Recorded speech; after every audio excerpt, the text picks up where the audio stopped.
Yo guys, Fishness Gen here, back with more Call of Duty Zombies content. Today's episode will be around Gorod Krovi, my personal favourite map of all time, if not definitely top 3, a staple in the game's franchise and arguably the best map in Black Ops 3 in itself, the greatest Cod Zombies of all time in my opinion, and even arguably the greatest map of all time, with an amazing Easter egg, a great map layout, unique map elements with features such as the Dragon, the Gauntlet, and of course an incredible wonder weapon as well, with even 2 boss fights. This is episode 10 of the Zombie series with my previous episodes, all linked in the description below. So on that note, let's get right into it. So I guess first things first, let's just kick this off with an overview of the map in itself. One unbelievable experience this map is provided, with it aging so well, being so fun to play, even now more so maybe it was than back in its prime. A great dynamic in itself with the Dragon interactions, breathing fire, being able to sort of ride it back to Pack-a-Punch, which is in the hatchery on this map, a unique environment, which is a part of the Easter egg of course, and getting the Dragon Strike, which can be upgraded to the Draconite later on, which is so useful for high rounds on this map. You also have the best shield there ever was and was ever made in Call of Duty Zombies. The Guard of Fafnir, when upgraded, is so cool. The Tiamat's Maw, one of the best things that's ever been made in Call of Duty Zombies. I wish I could see this thing once again.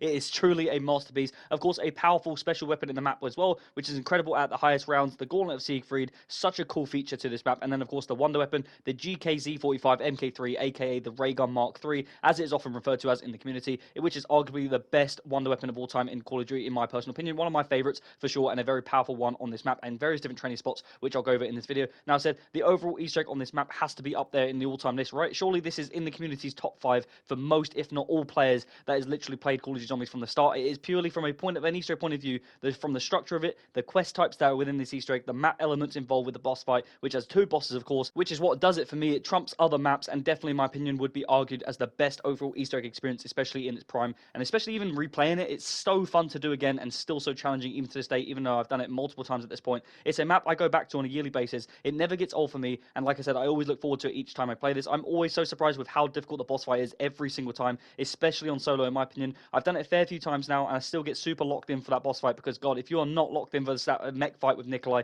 it is definitely tough, and definitely going to be a relieving moment for when you do it, especially if you sort of have done it for the first time. This is one of those special moments. I got so lightheaded after screaming my heart out with relief for the first time I did this. I remember it like it was yesterday, and I definitely remember the feeling of having to sit back down after because I screamed so loud. I think it was like the 3rd time maybe we did it. I think we failed the boss fight, I think once when we did it, if I recall, and I can't fully remember it all, but I think I failed this quite a few times back when I sort of first started playing this game back in sort of 2015, 16. But this Easter egg in itself was an incredible experience. However, I do love the map, how it carries on from Black Ops 3. You get your free perkaholic. I love that factor in Easter eggs in Black Ops 3. When you do the Easter egg, you can then have the choice to basically carry on after. Of course, you can just end your game, but then you can go for a high round after. And I got into this terrible habit on Black Ops 3 maps after doing Easter eggs and spending all that time and then going for high rounds after. The combination between the two was just so amazing, so satisfying, but of course so time consuming. So unless you had the time to do it, it was not the best idea, of course. But of course, if you did, it was a really fun day out, because you could spend the whole day playing literally one map, getting to a ridiculously high round, having done the Easter egg, having the free perkaholic, all of that sort of stuff, without even using many or any gobblegums at all. Now, Black Ops 3 is my personal favorite COD of all time. I know it's controversial, but arguably and definitely is a top 3 one in my opinion,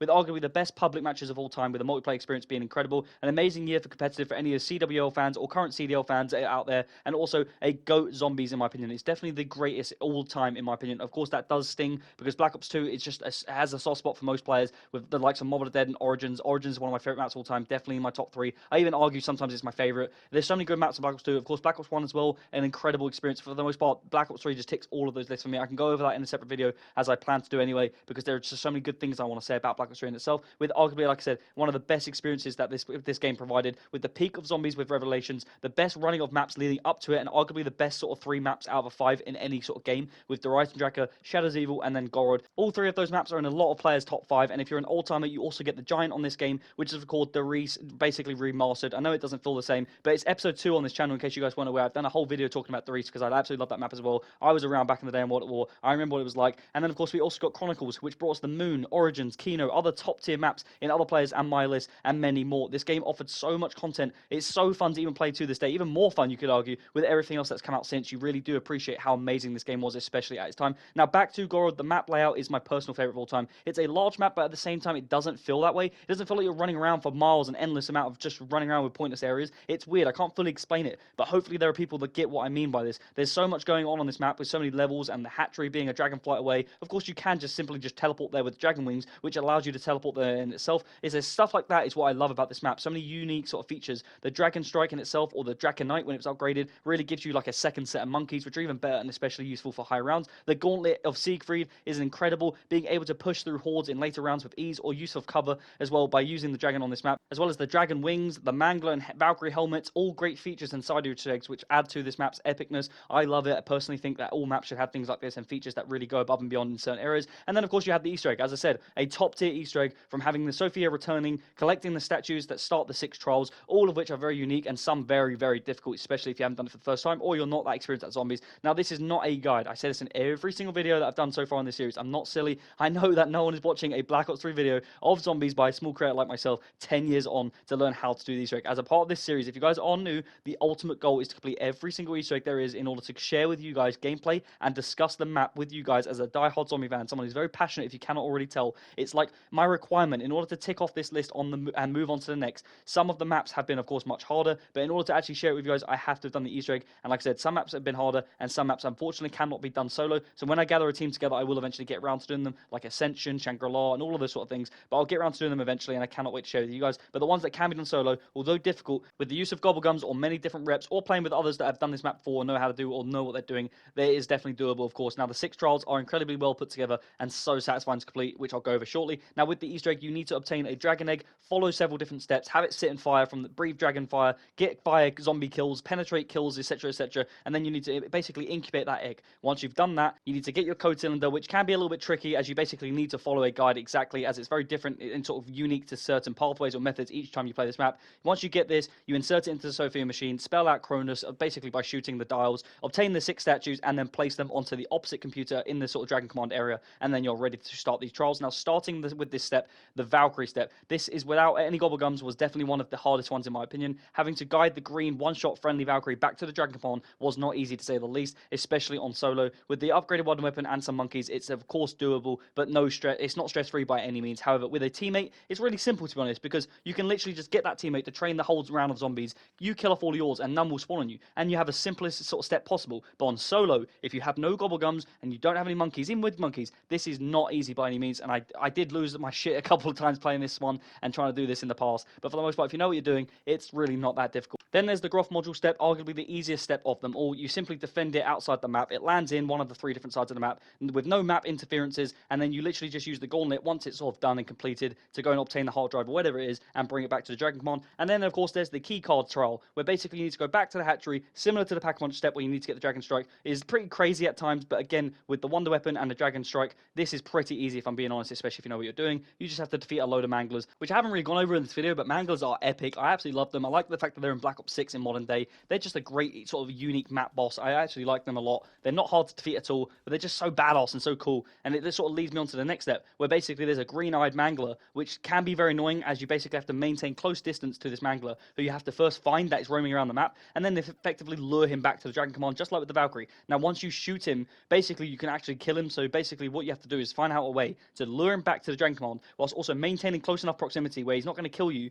whilst also maintaining killing off zombies or training them and walking him back to the Dragon Command. So as you can see, there's a lot going on, and without any gobblegums, I have failed this step a fair few times in my past, with like killing and burning through rounds so quickly. But with various different types of gobblegums that make this a lot easier, or even an insta-kill, it's really not that difficult to be honest, especially if you've got some reps doing it. But like I said, this is definitely, in my opinion, one of the hardest one, if not the hardest. And then, of course, there is the Gersh step. Do you guys remember Gersh? What a throwback. Even think about the name, reminding me of the notorious Gersh device as well from Ascension. The origin, of course, of this story and this character, who almost gets a bit of a sad or like cruel ending here, where effectively you need to shoot him with, you need to basically find a yellow orb around the map, shoot it with a Pack-a-Punch weapon, and then basically weaken him 3 times in different phases, whilst it heads back to the Dragon Command, where Sophia effectively like murders him, and then you hear this like disturbing scream almost. It's quite sad to be honest, but it's just the fucking game, so we'll move on. And then once you have the final trial, which is the nuke step. Now, the most terrifying step, basically, and at first, this is one of the most heart-racing steps I'd ever done, especially when like with a team of 4. Now, the main reason this is, and why, for anyone who's forgotten this Easter egg, or hasn't done it in a long time, or even ever, this is because any of these these trials start in any different order. It's all random, and there's no specific way to predict it. If you're going to get this step, or for anyone unfamiliar with it, you basically are timed whilst having to simultaneously read a screen that flashes with 6 different areas or images of this sort of areas of the map in a random order, of which you then need to follow that through and hit 6 of those switches in those areas that it sort of showed on the map, whilst also being timed and with zombies on the map. Now on solo, this really isn't that difficult at all. It's honestly pretty easy once you know what you're doing and you have more time. You're able to basically pause your game, record the screen or whatever you did, and then with less zombies on the map, but with a 4-man, you literally have very little time at all, and you need to heavily rely on every player in your lobby being set up in their stations and to do their job properly. Otherwise, effectively what happens is the map essentially wipes, and if you're not in Valencia Square in the spawn, which for the most part you're not going to be there because only one dial or sort of fuse is near that area, you pretty much all die. It has a map wipe sort of effect in this map. You all die, which tragically has happened to me back in the past when this map first came out. I had someone who just stupidly, I think, said they sort of pressed the button, but they didn't, of course. And just like similar to the Darius and Draco boss fight, instead of it being a giant gatekeeper, it's a giant nuke that pretty much wipes out the entire map. So if you're not back at the spawn, you all die and you lose all your progress. And it just so happened to me that this was, I think, like the 5th or 6th trial when I first sort of was doing this, and it sort of failed on that step, and then I had to do it all again, get to the boss fight, fail that step, and then have to go all again. Which of course you learn from it. You take positives each time you do it. And again, in the way I now look at these, anytime I come back to these maps and fail doing them, I don't really care, because it just means I get to play it again. Because once I've done it and I tick it off, I kind of then move on, and I kind of sometimes don't want to do it first time because I like to play these maps over and over again, and that's kind of the main goal, is to just enjoy playing, of course, these maps once again. Now, having 2 boss fights at the end of this is an amazing Easter egg and just epic, and adds to the overall sort of rank outs of why it stands out for me. Easter eggs are a large part on how I sort of base my overall rankings, as well as other factors too as well, such as maybe the maps, how it ages, what it was like in its prime, unique map elements or features, high round potential, cool moments shared or experienced during my time playing it, etc, etc. And this map ticks every single box, and I'm sure it does for most people as well. Now, unfortunately, for this video, I did actually lose the boss fight clip, which I was so pissed off with, because like I said, I've completed this multiple times, and I did do it. I did clip it in 2 different goes, and I was so pissed off because I wanted to show me doing it for the second, how many times I've done this now. Now, I did manage to obtain the actual moment it gives me the achievement to prove that I did actually do it, and I'm no cheat. I couldn't upload this video unless I'd actually defeated the boss fights, and not only the dragon, but of course Nikolai's mech, which sets up the story very nicely for Revelations. But like I said, I was so annoyed, but it took me like 3, maybe even 4 attempts to do this, and it took me like 2 hours or whatever, and I play so many different games you guys aren't aware. I play Marvel Rivals, I play Call of Duty Warzone, I play so many different things that I didn't want to justify to myself just to obtain the boss fight scene, because I know you guys already know what you're doing and you've seen it before, and I know you've not come to this video to watch that boss fight, so I didn't think it was a big deal to not show it, but it did bother me. I wanted to share that because it really annoys me that I've not got anything to share on this boss fight, because I want to look back at one time and look at this video, and I want to see that I actually did it. So maybe I'm gonna have to go do it again and re-upload it or add it to this video at another point. But like I said, I did capture footage of me getting the achievement where it comes up saying mechanized morning, meaning you've actually achieved the Easter egg and you completed it, and you get your percolic. And then I did go on to around like 56, I think it was, or something, before I then eventually just closed the app. I kind of wish I just carried on, but like I said, I'd spent already so much time doing it. I just wanted to get to a high round and then move on. I think my mate came on and we went on to another game or whatever it may have been. But like I said, after every time I do an Easter egg, I get into this bad habit of going on to do a high round after.